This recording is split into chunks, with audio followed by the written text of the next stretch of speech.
Good afternoon. I'm Satyajit Ghosh. I teach economics in the Department of Economics. And welcome to the annual Henry George Seminar in spring.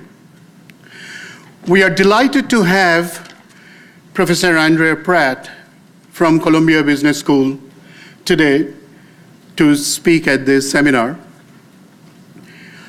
The accomplishments of Professor Prat cannot be overstated. He received his Ph.D. from Stanford University, and after that, before joining Columbia University in 2012, he taught at Tilburg University and London School of Economics. Currently, he is a Richard Paul Richman Professor of Business in Columbia Business School and a Professor of Economics in their Department of Economics as well. Professor Prat has written numerous scholarly articles in leading academic journals, ranging from Econometrica, American Economic Review, Journal of Political Economy, Quarterly Journal of Economics, Journal of Finance, and Review of Economic Studies. He was also the managing editor and chairman of the Review of Economic Studies.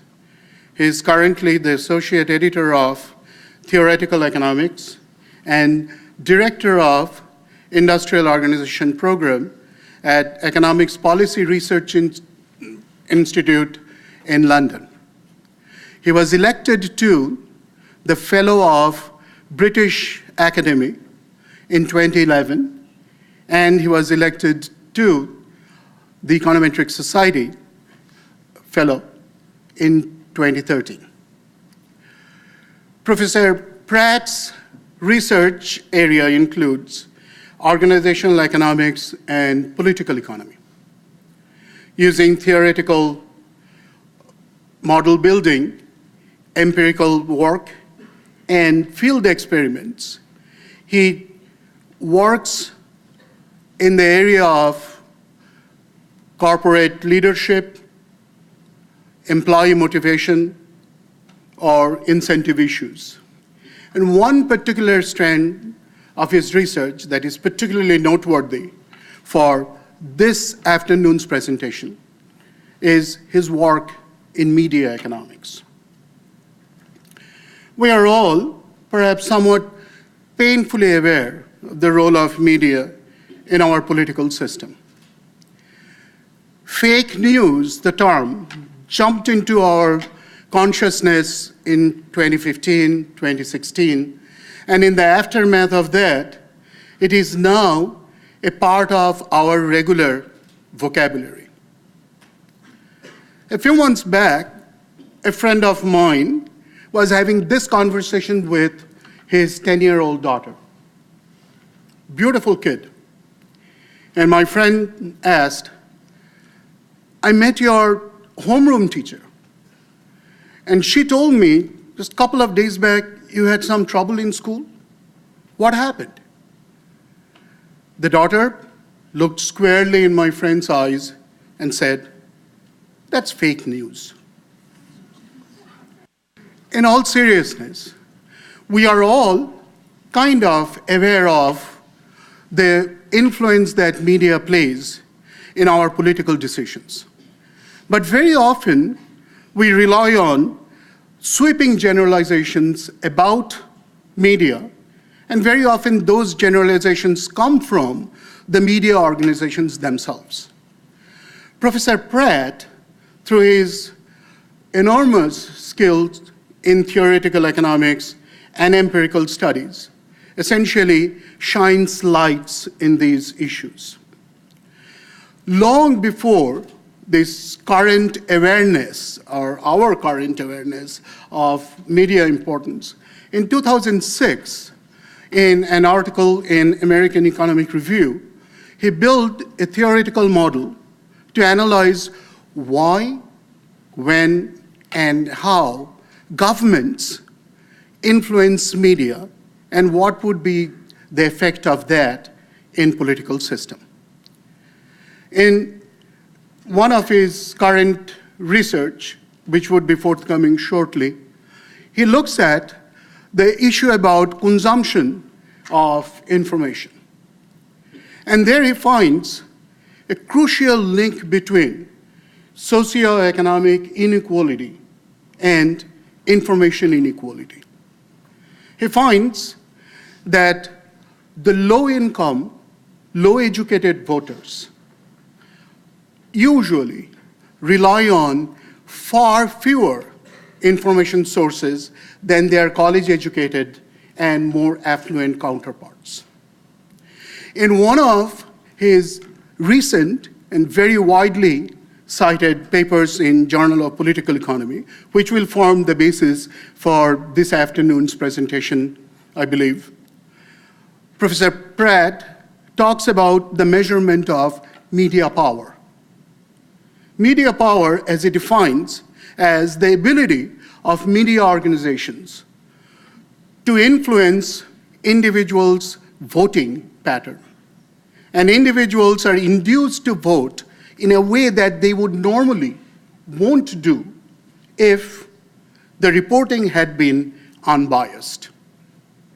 And using 2012 data, that's before 2016, Professor Prat came to the conclusion that you cannot exclude the possibility that the large media conglomerates can influence and can individually swing most of the presidential elections. Since the inception of the Henry George Lecture Series, we at the Economics Department have been very fortunate to have leading economists from the world to come join us and educate the university community and make us think. I'm sure that this afternoon's presentation would be no exception. So without any delay, let me invite Professor Prat to the podium. Professor Prat.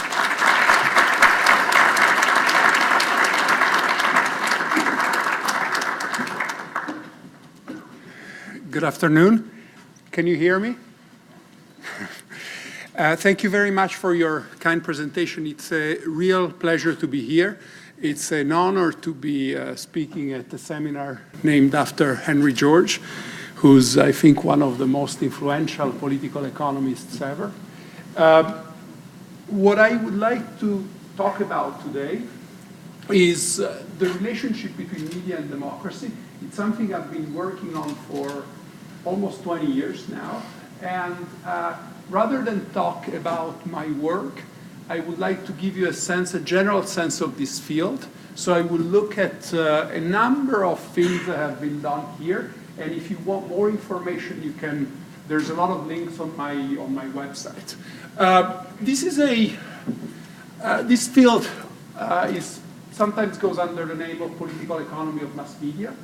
And I think the main characteristic is that it's data-driven. Pretty much everything here is empirical, and the challenge is to find the right kind of data and the right kind of experiment to understand the phenomena you're studying.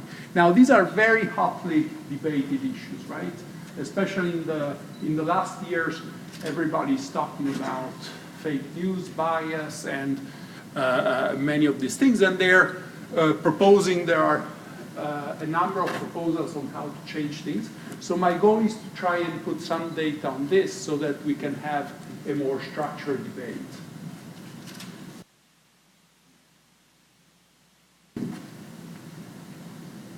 Maybe turning it on. Does it help?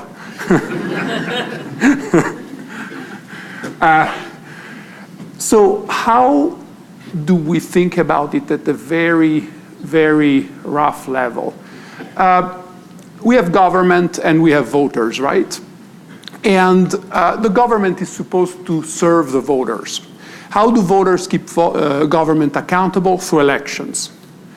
In order to keep government accountable, voters need information. Maybe 2,000 years ago in In Athens, we could do that by going to the central square and discussing this directly. In modern democracies, this information comes through the media. It comes through the media. The media takes a number of forms, some traditional platforms like newspapers and television, and new platforms like social media, internet, and I'm sure that 10 years from now there will be new platforms still. Now, what's the ideal view of the media? The ideal view of the media really goes back to the founding of the United States.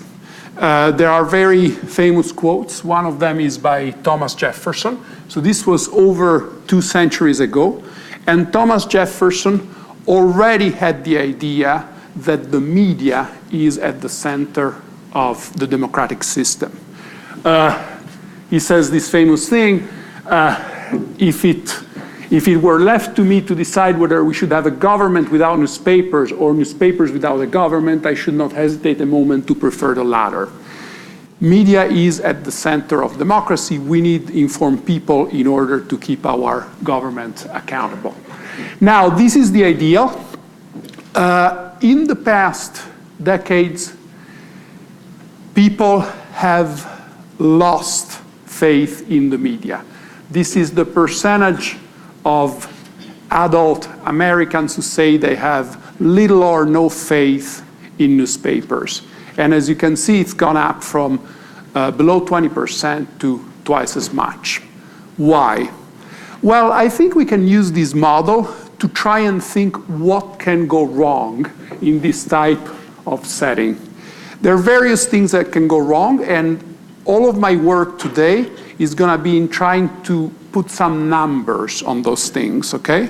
So the first thing that can go wrong is, first of all, let's see what the media do. The media provides news to voters.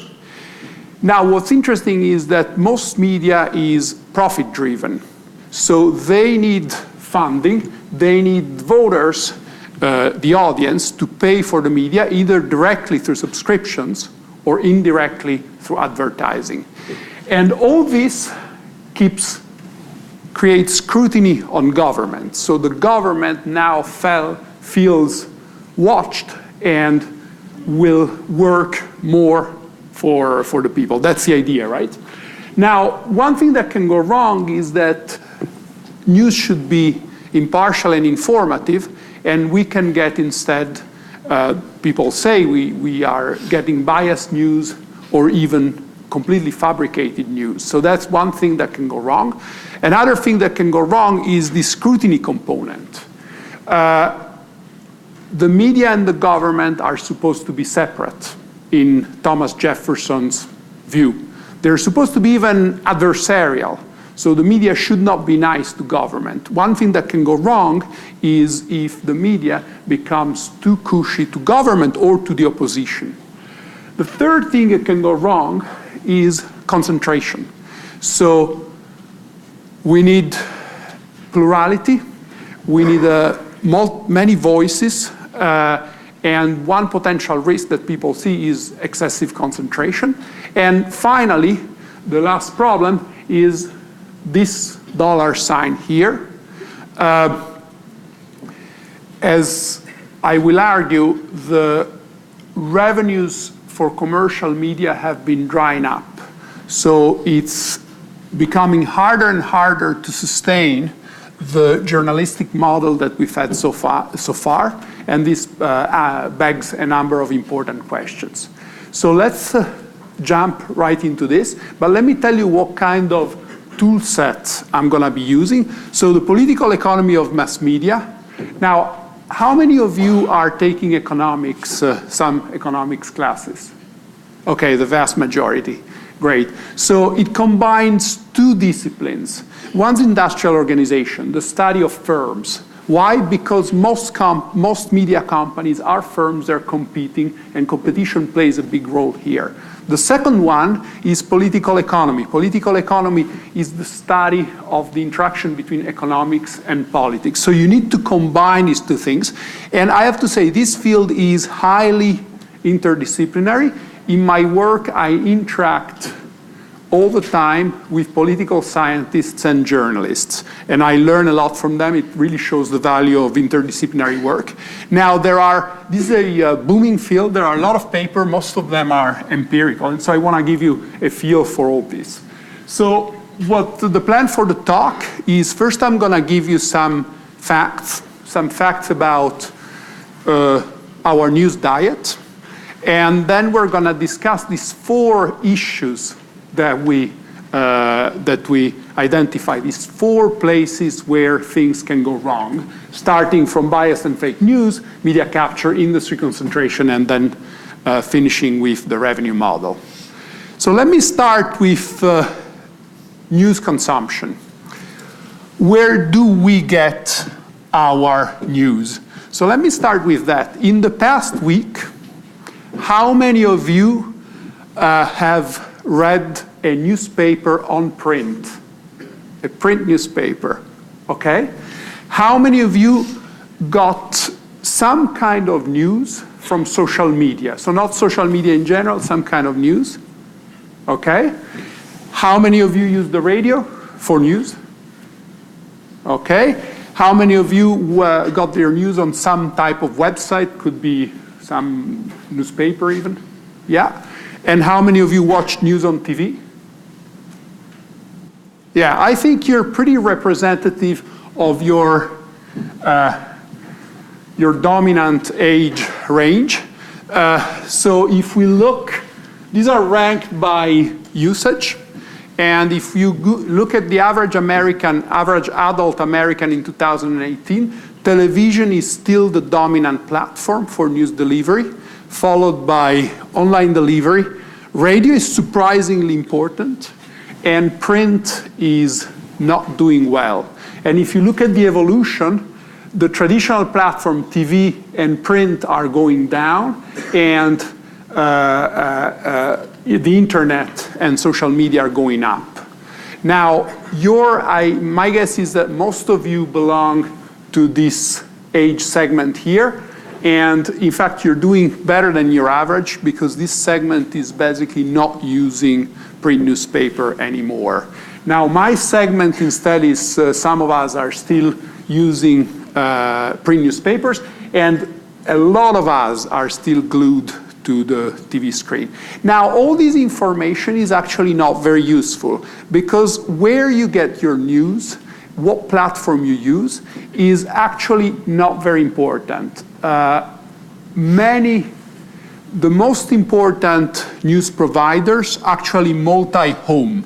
So if you think about the New York Times, for instance, you can read it as a paper, or you can get it on your screen. And it's more and more on the screen. So what's more interesting is to think about individual news sources. And this is where a lot of my work has been in the past 10 years. So I've been trying to understand more deeply how we get informed. This is a paper that I've just finished, and it's forthcoming. And we have data from 36 countries. For each country, we have about 2,000 respondents. And we try to I asked them pretty much the same question I just asked you. In the past week, where did you get your news? And we try to validate it in various ways. The United States is here. Now, let me give you some averages. So one thing that strikes you is these 36 countries. They're all high or medium income countries, but they're quite different. Yet you see very strong similarities in terms of consumption. So television is still dominant. It's easy to recognize the US because it's the last one alphabetically. So if you look to the right, you will see the US, and the US fits pretty well into this. So these 3 sources are traditional platforms. These are new platforms. What you see that's very interesting is television is still very important. And in the new platforms, what's dominant is actually existing news providers rather than pure internet sources. So pure internet sources, like say the Huffington Post, are actually not very dominant yet. So one thing that we're witnessing is the revival of newspapers. So when I showed you that only 2% read newspapers on print, the New York Times has added, I think there are now 3 million subscribers, and almost all of them are online. So that's that's changed a lot. Now, how do we measure how important a news source is?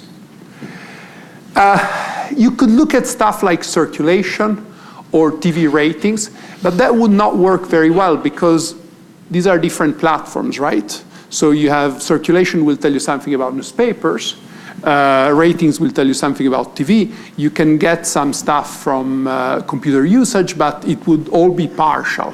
So what you want to do is have a measure that puts everything together. And the measure I'm going to suggest is attention shares. How does it work? So I can ask each of you, I can ask Aram, where do you get your news? And in particular, last week, of all the time you devoted to getting informed about politics, what news sources did you use? And for instance, Aram could tell me I use 50% of my time on the New York Times. Then what I would do is I would attribute 50% of Aram's attention to the New York Times. I can do this for all of you, right? And then I can compute how much of your total attention is owned by the New York Times. And that would give me an aggregate measure of how important the New York Times is in building your political opinions. So let me do that for the United States.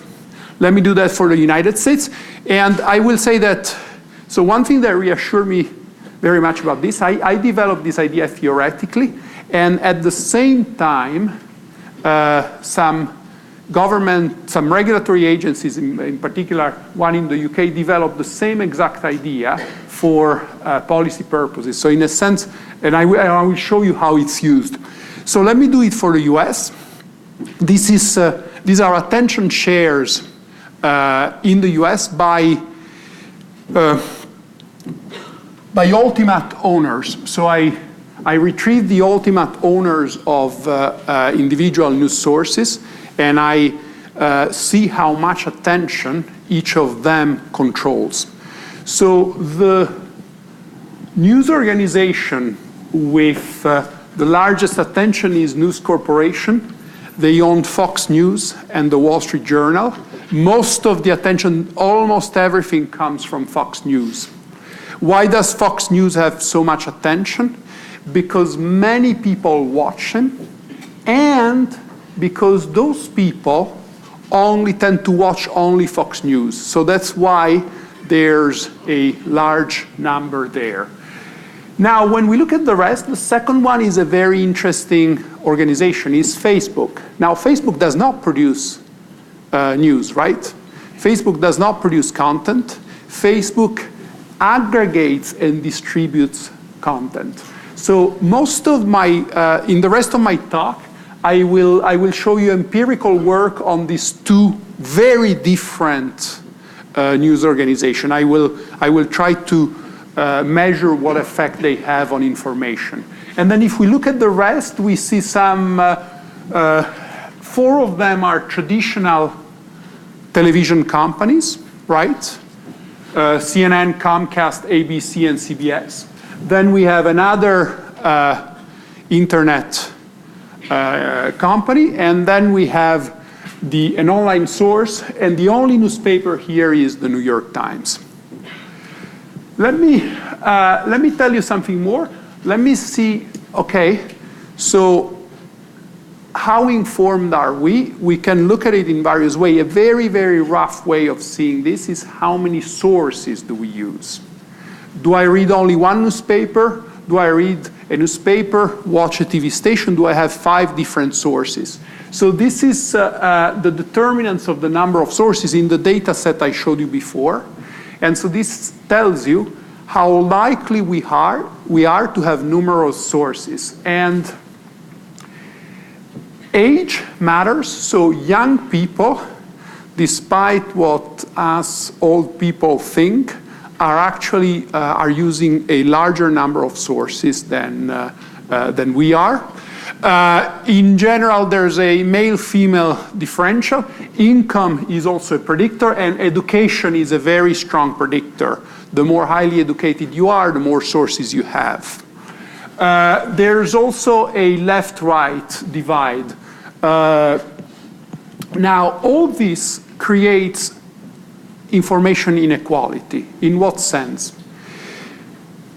In our society, some people have many more sources than others. They choose to have many more sources. And this is strongly related to stuff like income and education. And so one thing you can see is you can measure how much income inequality there is in a particular country, and you can measure how much information inequality there is in a particular country. This is done through the Gini index. I don't know if in your macro course you saw the Gini index.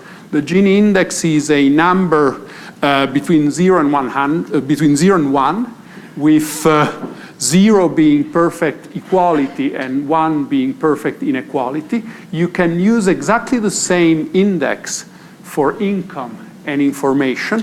And one thing you find is that if we put countries on a scatter plot, we see a positive correlation. Countries with a lot of income inequality also tend to have a lot of information inequality. We don't know which way the link goes, right? It could be that countries that are very unequal in terms of income also have very unequal consumption. That's something we saw. But it could also be that countries with very unequal information tend to generate governments that are that foster even more inequality. So here you have at the bottom, you have Scandinavian countries, and the United States is at the top. These are only countries with high internet penetration. So the United States has a particularly high income inequality and information inequality. Now, let me talk about the first sort of set of problems, which is media bias. And I wanna try and do a number of things. So first of all, I wanna define bias, and bias takes various forms. There's the mildest form is slanted reporting. So two newspapers can report exactly the same news story, but one newspaper may highlight certain facts, certain elements, and another newspaper may highlight other elements or give it a different spin. Then there's a stronger form of bias, which is news suppression. So my newspaper may have a certain leaning and may just not report stories that are sort of unfavorable to the type of opinion that I want to support. And the third one, the strongest, is fake news. I fabricate altogether news. So let me consider these one by one. The first one is, how do you measure bias? Is it something that's completely subjective, or can we measure it in some objective way? And the second one, the most important question, is, does bias have real effects? So if I read something that's biased, am I more likely to vote in the direction of that bias? Okay? So this is where I think this literature, the political economy of media, has made a lot of progress. And I'm saying this, this is not my work. So as you will see, they use a variety of methodologies to try and get at this. The first paper in this area is Grosclose and Miglio. And how could you measure bias? Well, let's begin with Congress. Let's look at representatives. And when representatives, so there's a lot of textual analysis going on here. There's a lot of machine learning. And they looked at all the speeches of representatives in Congress. And when these representatives speak, they often quote think tanks. They quote policy research institutions. Now, we can see what think tanks are quoted by Democrats and what think tanks are quoted by Republicans. This, with some machine learning, will help us put a label on think tanks. The think tanks that are more quoted by Democrats, we put a Democrat label on them. The think tanks that are more quoted by Republicans, we put a Republican label on them. So now we've put labels on think tanks. Let's then use them to transfer these labels onto media. For every media outlet, we see which think tanks they quote. Are they more likely to quote Democratic think tanks or Republican think tanks? And so now the label, you see, is transferred to the outlet. And we can do this, and this is what the kind of thing we get. So this is a left-right split. These are the most left-wing, remember, this is the beginning of the 2000s, the most left-wing representative, the most right-wing representatives. And these are some major news programs or newspapers. Let me talk about the Wall Street Journal later. If you look at everything else, it makes plenty of sense. So Fox News is very much on the right. New York Times is very much on the left.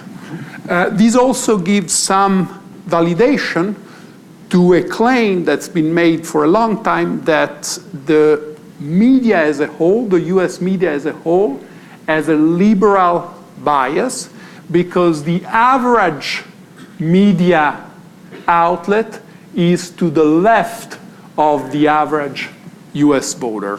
So there's some vindication of that claim.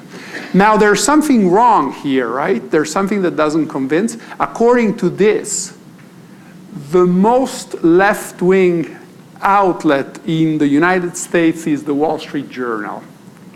That's not very convincing, right? So I think this is part of a flaw in this type of methodology, which is that think tanks don't only have a left-right dimension, but they also have a quality dimension. Some think tanks are better than others, and they're more data-oriented than others, and they tend to be left-wing think tanks. So the Wall Street Journal tends to cite those think tanks, and that's why you get this what looks like a liberal bias on the part of the Wall Street Journal. You can do it in a different methodology. You can do the same, but instead of looking at think tanks, you can look at expressions. Which expressions are more characteristics of Republicans, which expressions are more characteristic of Democrats, and this is machine learning. So for instance, the same word like the same type of tax can be called estate tax or death tax, and that is a very clear indication of what party you belong to, and you can transfer this label onto news outlets, and you do the same. So, okay, now we have a methodology to figure out bias. How can we figure out whether bias affects voting? The first thing that comes to mind is, easy. Let's get some data set with people, and let's see how they vote, and let's see where they get their news from. And we'll see if bias affects voting. Now, that's a very silly idea, right? It's a very silly idea because this is a correlation, and causality can go the other way. If I am left-leaning, I'm more likely to get news from left-leaning sources. So you have to do something more clever. And the clever approaches have to do with field experiments and natural experiments. What's a field experiment? A field experiment is when you go out in some real setting and you randomize some treatment. So it's the same thing we do in medicine, right? What do we do if we want to know if a new drug works or doesn't work? We take 1,000 patients, we split them up in a treatment group and a control group, and we randomly give them the medicine or a placebo, and we see if they get better. So we can do the same here, and this is a study that was done by Gerber, Carlin, and Bergen. And remember that if you look here, the Washington Times is the most right-wing newspaper, and the Washington Post is one of the most liberal newspapers. So how about we randomize these two drugs, the Post and the Times, and we give them to people randomly, and we see how they respond. So that's what they did in that experiment. They took 3,400 people in Virginia, just outside DC, in the DC metro area, and they randomly gave them a subscription to the Post or the Times, and then they also kept a control group that didn't have any subscription. And this was, there was a gubernatorial election at the time, and so then they also asked them how they were gonna vote in the gubernatorial election. So you see one drug A, drug B, control, and measure outcome. You cannot do better than this. So what's the result? The result is kind of surprising. So what did they predict? They predict that giving the Post, the left-leaning, would increase the percentage of people voting Democrat. Giving the Times, the right-leaning, would decrease that number. Now, the first part was correct. The people who read the Post were 7 percentage points more likely to vote Democrat at the gubernatorial election. Now, the interesting one is the people who got the Times were also more likely to vote Democrat in the gubernatorial election. This is very interesting, right? Because it's the opposite of what theory predicted. What can you conclude from this? In this case, it looks like, it sounds like information is more important than bias. Getting informed is more likely to send people in the same direction. In this particular case, the candidate to governor, the Republican candidate, had some serious issues. And so in this particular case, getting information was more likely to send you towards Democratic candidates. Now, what's the natural experiment approach? So, by the way, I should say this is a great approach, but what's the problem? The problem is external validity. The problem is that you do this in a gubernatorial race in Virginia, and what you learn is about that gubernatorial race in Virginia. So you should do a lot of these field experiments in order to get some general pattern. Let's instead look at natural experiments. Now, this requires thinking hard because you want to find something, some exogenous change that makes some people more likely or less likely to get news from a particular source, so that it's like it creates a randomization, but it's sort of natural. And then you see what the effect is on voting.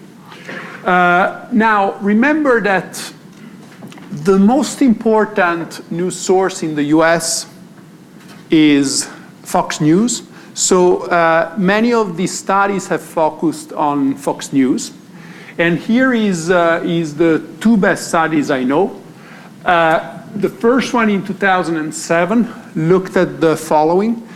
Now, when Fox News was introduced, around the year 2000, it was introduced in certain media areas, but not in others.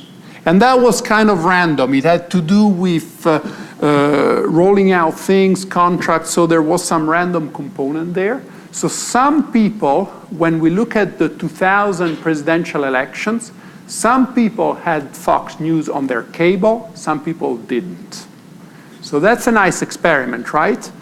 And we can compare those two areas, and we can control for 1996 when no one had Fox News. And so what do we find? We find that getting the areas that got Fox News had 0.4 to 0.7% percentage point more in favor of Bush. Martin and Yurukoglu recently used a different natural experiment. You can criticize this because you can say, well, maybe that rolling out wasn't entirely random. Maybe they rolled them out first in certain areas that had certain characteristics, and no matter how much you control, you still cannot get it exactly. Now, so what Martin and Yurukoglu did is, I think, very clever. Depending on your cable company, the channels of different networks have different numbers. So in certain areas, Fox News has a lower number than, say, CNN or MSNBC. In other areas, it's got a larger numbers. Guess what? Most of us, we start from low numbers and we go up.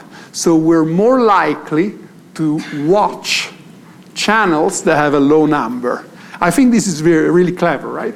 And so you can check that. You can see that in areas with, where Fox News is below CNN and MSNBC, more people watch Fox News. And so this is like randomizing, right? So some people get drug A, some people get drug B, kind of randomly. And you can look at voting behavior. And the numbers confirm what the other paper found.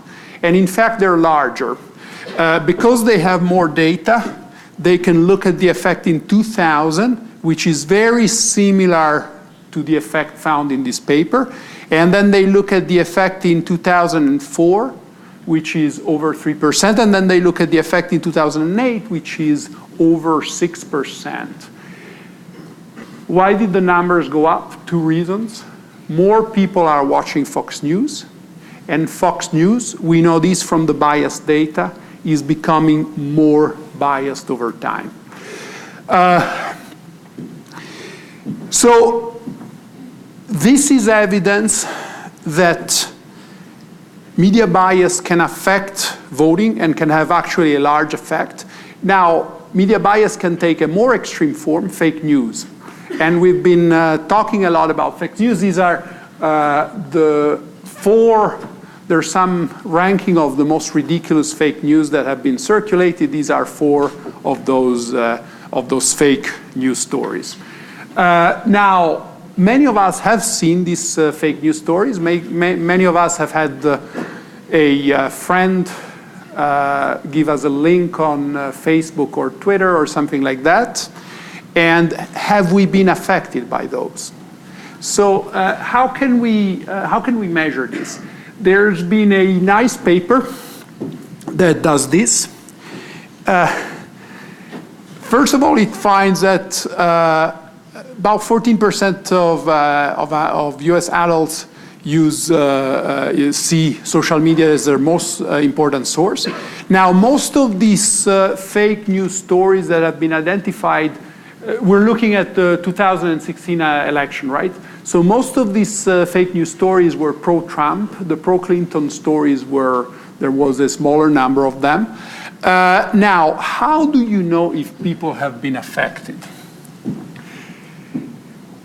One way is to ask you, well, do you recall reading the Pope Francis endorses Donald Trump's story? The problem is if you ask this question, many people recall things they've never seen. This is a problem with surveys, is that if you ask people, do you recall going to the moon? Many of them say yes anyway. So how do you tell this thing apart? Well, what they did was very clever. They had fake news, real fake news that were circulated, And then the authors also created fake news. Fake news that were never circulated. And they asked people, do you remember this and that? And what's interesting is that about 15% recalled the fake news, but 14% also recalled the fake news. So the difference is significant, but it's very small. The average adult saw and remember 1.14 fake stories. So this is actually a relatively small number. So what I get from this paper is that, well, the jury is still out on fake news. The jury is still out. But when I look at this paper, I don't see fake news as an obvious central character in our elections. I know that when I say this, I get a big backlash. And I think this is why this is I like this field. This is a data-driven field. 1 year ago, I was convinced that fake news played an important role. I saw this paper and I changed my mind. I think that's one of the values of this field. It can make us change our priors. Media capture. So this is, I think, the worst case scenario in media. And it's when the government and the media kind of begin to strike deals. And I'm going to tell you 3 horror stories. And then we're going to think about it more generally. So the first story, this is one of my favorite papers in the political economy of mass media, and it's about Peru. I don't know how many of you are familiar with the recent history of Peru. In 1990, Peru elected a president, Alberto Fujimori. This was a free election, but very soon after that, the regime became autocratic.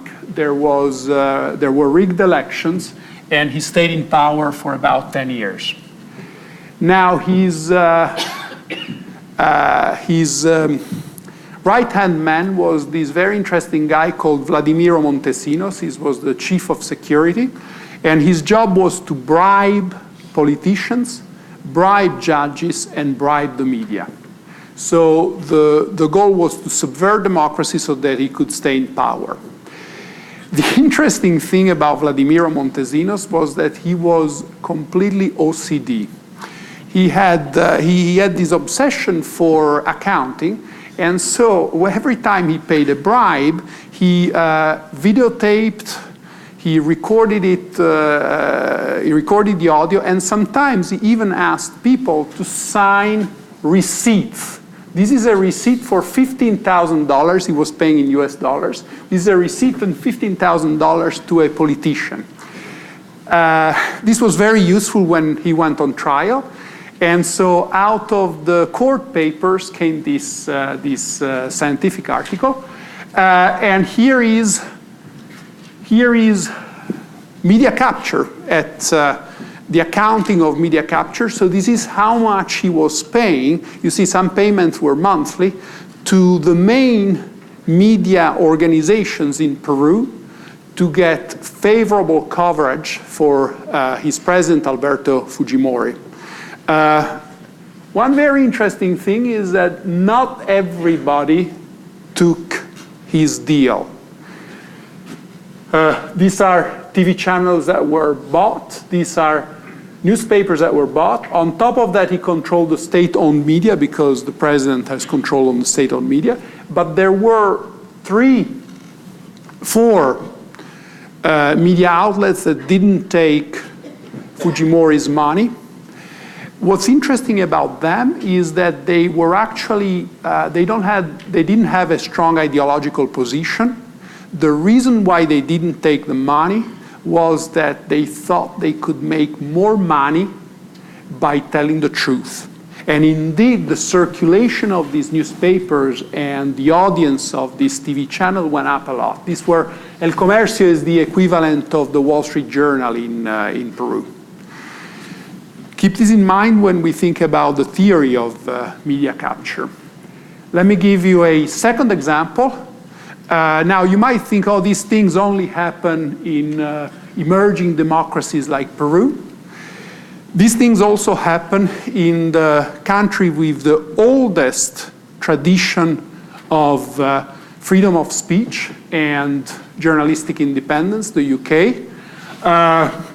There was a very complicated scandal that involved politicians, the police, and the press, in which an inquiry followed, and it's pretty clear that there was media capture. There was a very close relationship between the media and government.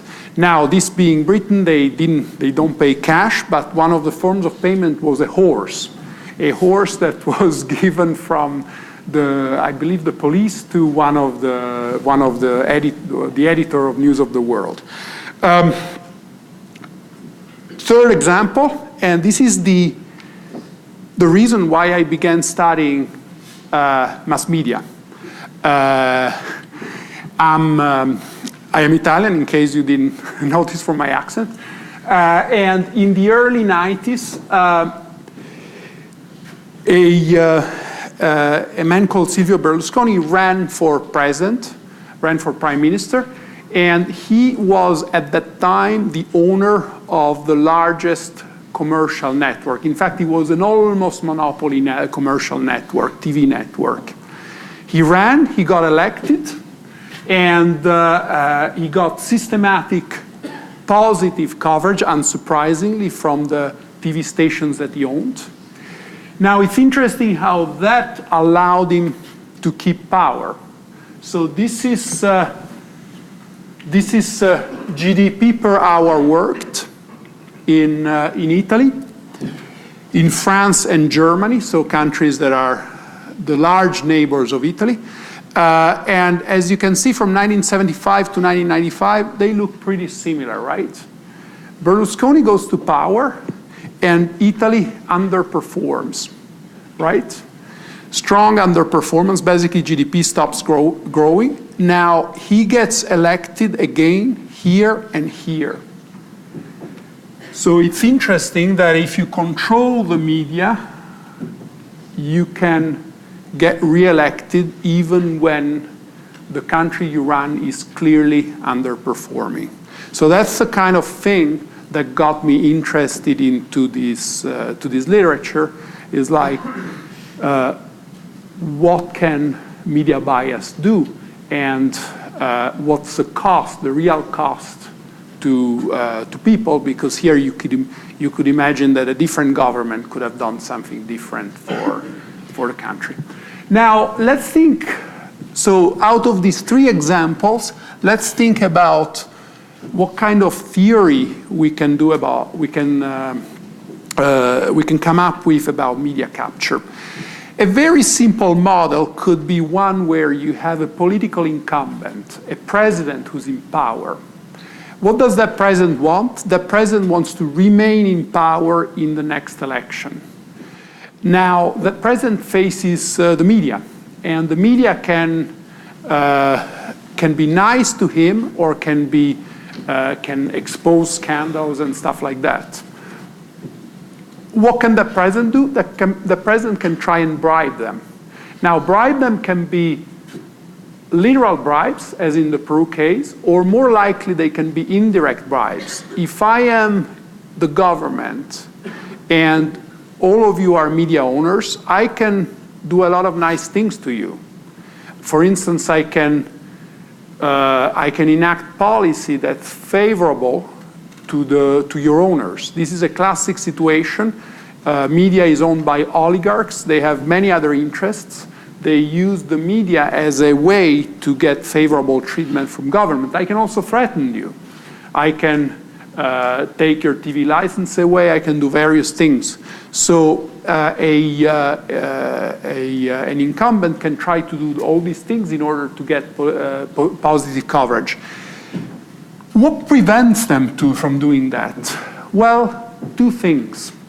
And we've seen them in the Peru case. Competition and commercial interest.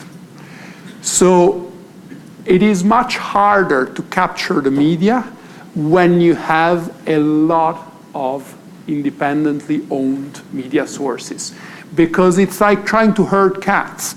I bribe you, I try, but still someone else will have the interest to tell the truth. So having media concentration is terrible. It's terrible because it makes media capture easier. The other one is revenues. If there's a lot of money that can be made from providing the truth, I'm not very interested in whatever the government can give me. So let me look at these one by one, beginning with media concentration and then revenue model, and I should be finishing in about 5 minutes, so there's time for questions. So concentration. And here, let me move on to policy recommendations. Currently, how do we make decisions on mergers? We make decisions of mergers based mainly on the so-called consumer welfare criterion, which in the case of media tells you our price is going to go up if we allow the merger. That's not enough. That's not enough because in the case of media mergers, there's also a question of additional risk coming from having a large media owner. And so this is, remember that I mentioned that the attention share has also been used by a competition authority. It's been used in the UK exactly because they had that scandal. They've become more aware of this issue. And so a recent merger decision, this is a company owned by Murdoch, was based on, these are the two merging entities, Sky and News Corp. Had they merged, they would have created this much attention share, and that was the argument that was used to block the merger. So these arguments are quantifiable and they could potentially be used for merger decisions. Revenue model. This is a big question, right? If we want to have journalists, we need to pay them. The revenue model is in a huge crisis. This is advertising spending in the US. This is the part that goes to the press. And as you can see, it's narrowing very fast. Classified ads used to be very important. This was where newspaper got most of their revenues. They're gone. The part that's increasing is digital. Over 50% of the revenue generated by digital is captured by Facebook and Google. So we have a big funding issue. What's that doing? Now that's changing the model. So advertising is not a very reliable source of funding, and so subscription could replace it. Subscription is creating a lot of vertical segmentation. So some print sources are doing super well. These are global, high-quality print sources that are behind the paywall. The New York Times is a success story. The Wall Street Journal is a success story. The Financial Times in the UK and The Economist, they're all profitable, and actually their revenues are going up. But this goes back to the information inequality we were talking about. The majority of people do not use those sources because they're behind the paywall.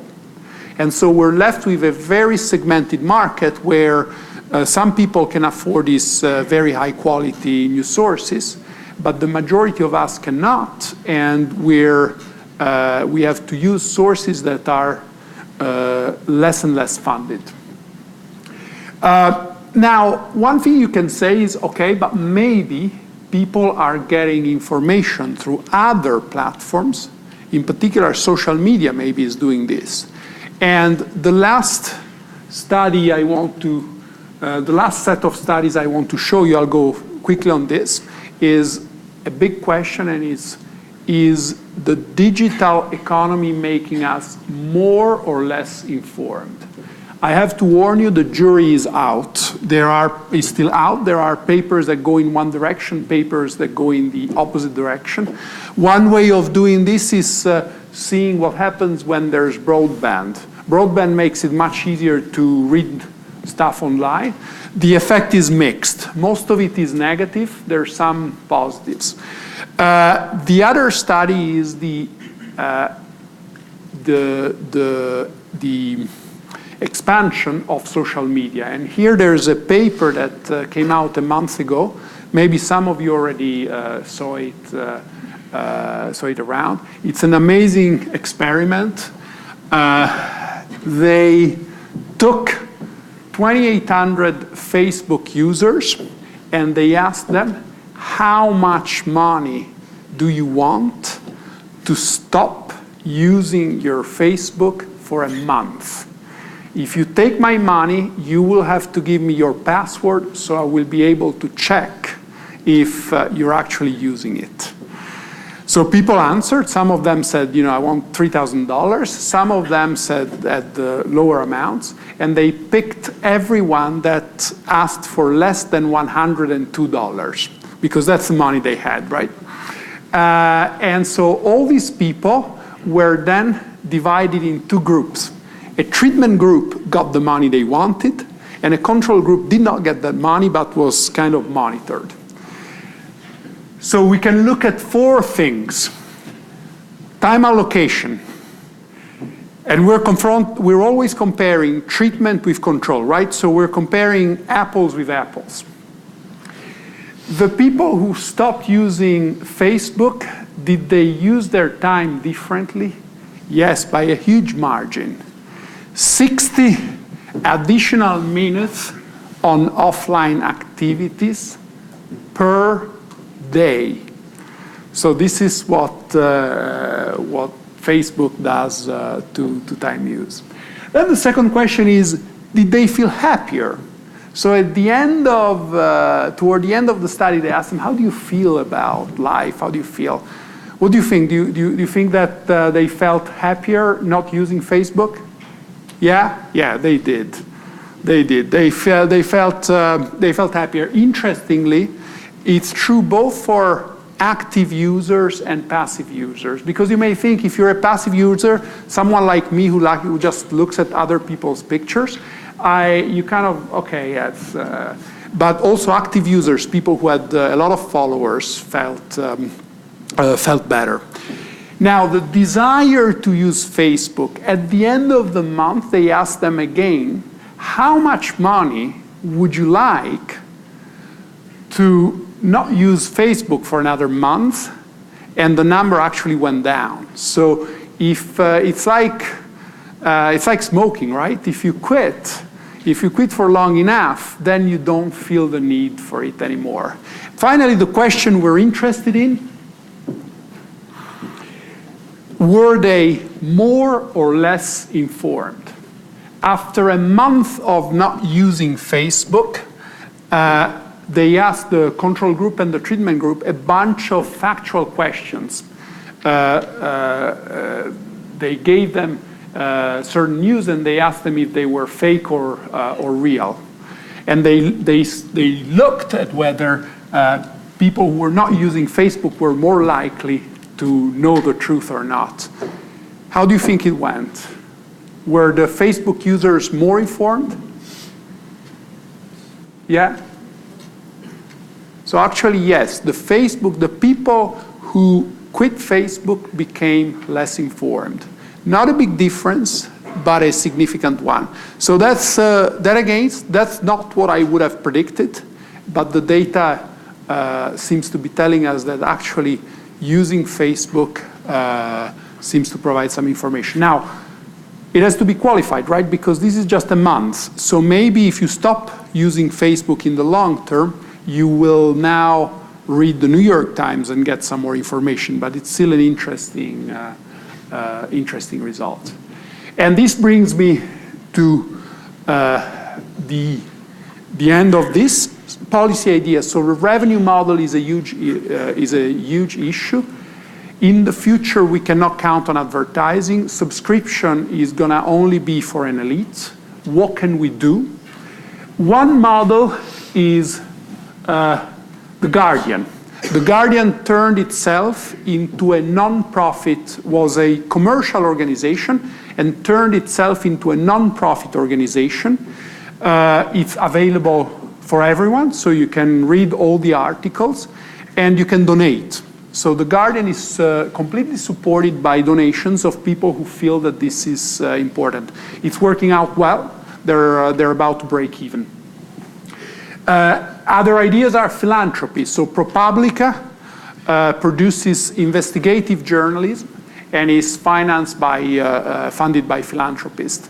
There is a risk with philanthropy, right? Because philanthropists are rich people who could do it out of the goodness of their heart, or they could also try to do it to influence policy. The last example, this is an idea that's been floated recently. I don't know how many of you are familiar with the Seattle Democracy Voucher Program. So campaign finance is a big issue. Rich lobbies are donating money to candidates, and we're afraid of that because we're afraid that they're going to ask something in exchange. So the city of Seattle had this idea. We're going to give $25 to every voter in Seattle, and they're going to be able to give it as campaign finance to any party, any candidate they want, and no candidate can get more than $75,000. So this is great because it allows for new candidates to emerge. It allows them to have money to fund their campaigns, but it prevents influence. Now, we could think of something similar for the media. So we could think of giving a voucher to every US citizen, and they would be able to give it to any media news organization they want. It could be newspapers, it could be online, whatever they want. And the only rule is that the organizations that receive that money must have open access, so they must, their articles must be available to everyone. And you could put a cap. You could put a cap on how much money an organization can get. And so that way we would get funding for journalism without the kind of influence that we may be seeing now. Back of the envelope calculation, there are 50,000 full-time journalists in the US. Their average income is $50,000. So if we give $10 to every US adult, we will cover that. So it's not a very high cost. I'm done. I hope I have conveyed the enthusiasm I have for this, and let me stop here rather than concluding. Thank you.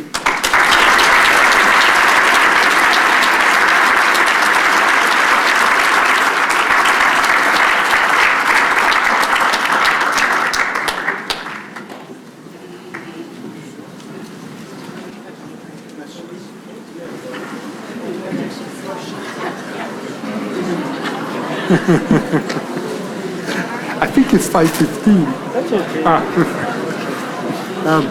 I know that a lot of you have to leave for class, but if you're interested to stay behind and ask questions, we have a couple more minutes for that. So feel free to ask questions. Is there anybody who would like to ask a question? Yes, please, yes. Yeah, so I was just wondering, Do you want to speak up, or? So everybody can hear you. Yeah, go on this one. Is that drop? Speak in the microphone. Sounds good. So yeah, I was just wondering, since you covered the topic on how young people are more exposed to different and more sources of news, what do you feel about how the younger generation are now getting more information from different outlets, that there's going to be more bias, more polarized political views, and just more jumbled information, and they're going to have to kind of grow up with these kind of information and have this kind of mindset into them. What do you think? Thank you. That's a great question. It relates to something I didn't talk about that it's very important, the idea of echo chamber. What's the echo chamber? With social media, if I am right-wing, I tend to have right-wing friends, and they tend to give me right-wing news, same for left-wing. And so this allegedly creates some polarization of views. There is some evidence for that. There's a paper by Brian Knight that finds some evidence of that. Again, is one of those areas where the jury is still out. We don't know how much of that echo chamber phenomenon is actually occurring. So in terms of difference between the young and the old, if we think that the young are more likely to use social media, there's an additional risk of echo chamber. There are also a bunch of proposals in the policy space about algorithms. So when, I suppose most of you are on Facebook. Now Facebook once in a while is gonna show you news, right, news stories. How do they select them? There's an algorithm, right? That algorithm is a secret recipe. It's a secret recipe, and it's something that's a bit worrisome. It's a bit worrisome for two reasons. First, because it could just be tailored to your taste. But if it's tailored to your taste, it means you kind of always get the same type of news. And this may increase the degree of polarization we have, right? If you're right-wing, you're going to get right-wing news. If you're left-wing, you're going to get left-wing news.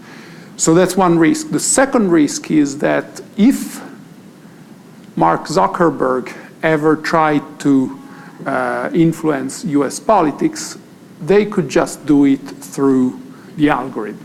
The algorithm could be used to show biased news. So there's a big fear of that. So one of the policy proposals that are circulated, there's various degrees. At the minimum level is to make this algorithm transparent. Tell us how you show us news. At a second level would be allow us to choose what kind of algorithm we want. And a third level is to actually let separate organizations select the news. So when you go to Facebook, you can choose who's gonna select news for you. And it doesn't have to be Facebook, it could be another organization. So there's various proposals being discussed here. I have to say we have very little evidence for all of that, partly because Facebook is not sharing data with researchers. So I have two real quick. One, Thank do you have an opinion on Apple News and I guess in general, and then on like the larger idea of them allowing you to have a subscription for $10 a month for you to get a lot of different news sources? And second, what about targeting ads on something like social media to specific groups? And do you think that might have had an influence on the election? Yeah. So two huge issues. The first one relates more generally to the revenue model. There's similar problems for Google News, right? So currently the charge is that Google is the largest advertising revenue in the world. And the charge is that they exploit news producers through those snippets. The revenue goes to Google. There are some proposals of forcing those companies to pay more. Now, the Apple News thing would be similar to Spotify in a sense. The jury is still out on Spotify as well, right? So musicians are complaining very loudly that it has reduced their revenue. So it's a very tough question. Cambridge Analytica, that's what you're thinking of. I mean, in that case, as far as I understand, the charges are that Facebook, from what I read in the papers, that what Facebook did was already illegal at the time when they did it. So in that case, it's not if the reports on newspapers are correct, it's not a matter of changing the law, it's a matter of enforcing it. And clearly there's a lot that can be done there. Hi. Concerning your position on the Supreme Court case of Citizens Unite versus Federal Elections Commission, allowing organizations and unions to donate money to these political campaigns, and what kind of implications that'll have on the electoral system, the outcome of elections? So I'm not a lawyer, clearly. The Supreme Court is their whole interpretation of the First Amendment. The First Amendment is what limitations the First Amendment imposes on all of this is a very, very interesting question. Clearly, any limitation on content would go against the First Amendment. So any type of, and that's true in the US and it's true in pretty much every European country I can think of. So those people who are suggesting to censor fake news and stuff like that, that's a non-starter. That's an absolute non-starter because it would clearly go against the First Amendment. What can be done is disclosure. So the idea of forcing Facebook to disclose the algorithm is fine. For instance, there's newspapers are subject to a bunch of rules where you have to declare the name of the editor and stuff like that. That type of regulation should be imposed on social media too. In fact, currently, I don't know if there's any lawyer that can help me here. Internet publishers are granted a very important protection. They cannot be sued for stuff they publish in the way that newspapers and other offline publishers are. So there's a proposal to eliminate that type of protection. Thank you. Thank you. Oh, well. So this is more, sorry, this is more of your opinion, so just even forgetting everything, like what the legislation would look like, but what does the perfect world of media look like to you today? Like if you could change a couple of things, what would some of them be? The antitrust thing can be done, and it's been done. I think 10 years from now, antitrust cases involving news providers will be treated in a different way. I think the revenue model would be fantastic to do something there. There's so much. It's a very exciting field. There's so much media entrepreneurship going on there, people trying different models. Most of them are nonprofit models. I find that very exciting, and we need to find the right way, but it's great that we're experimenting. Thank you very much. Thanks.